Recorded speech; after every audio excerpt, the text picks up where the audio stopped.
With political correctness, gender confusion, race mix match, and a bunch of other factors, definitions and social acceptance have become important.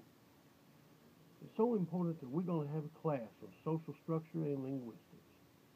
And since I'm a Texan, liberals, please take a break. Take your grandson out to Macy's somewhere and buy him a nice dress.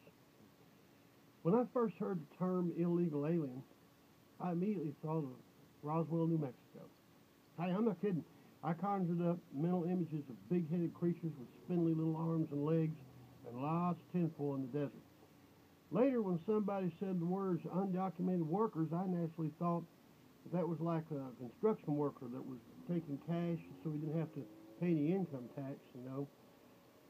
But slowly the truth became apparent. These were new, more user-friendly words for a critter that Texas has had for years. Wetbacks. Boy, that hurts your ears, don't it, libtards? Swat them bees, swat them bees. Okay. Until Donald Trump addressed the issue, I didn't know that wetbacks were a political force. Silly me. In a country where a man can get on the cover of a magazine as a supermodel, what did you expect? And wetbacks were out in force. Time was, if liberals wanted to show how fair and inclusive there was, they just invite some black guy to a party. One, just one. And they all sit around and talk about how much they like watermelon so they could show how fair and inclusive they were. Well, the new guy in the woodpile is a wetback. And there are so many of them that they have to have sanctuary cities.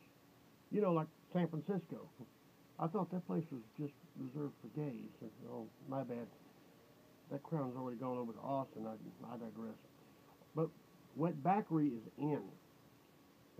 I'm just waiting on Obama to take up the cause of the guy who killed that girl out in the pier in Frisco with something like, if I had a son, it looked like him.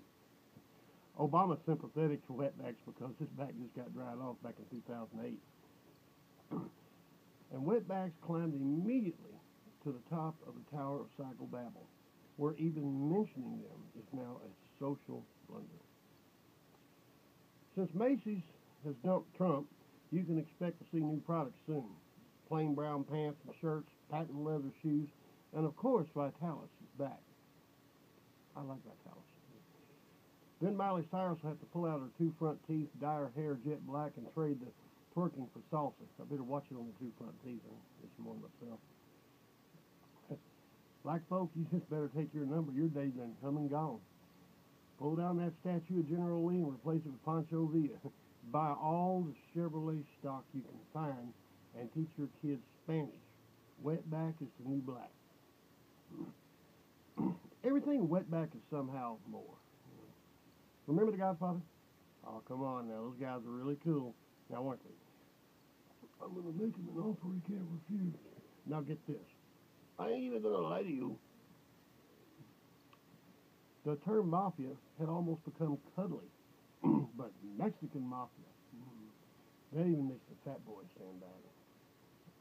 America has embraced wetbackism.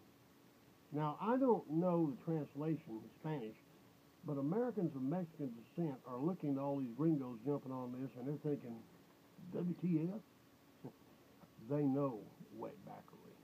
Okay. Hey, I'm not kidding. You think I am? Remember when we had to come up with that immoral phrase, the N-word?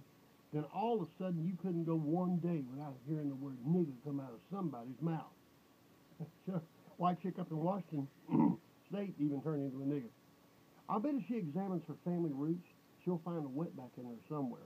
Of course, she's going to have to get a low-cut dress and straighten out that hair a bit. Styles and modes come and go, and liberal culture stands at the ready to fall in a quick step behind any fad that comes running along. This has opened a whole new list of options for me personally. I've never been married to a Mexican girl, which is astounding because they're some of the most beautiful women in the world. You wouldn't know it because Univision won't run the Miss Universe contest, but they're pretty hot. They're pretty hot. Anyway, I'm going to find me a little senorita and get married. I'm going to have to go get a bigger house, though, because she's got family. Oh, until next time, out the love you side. Punch the button.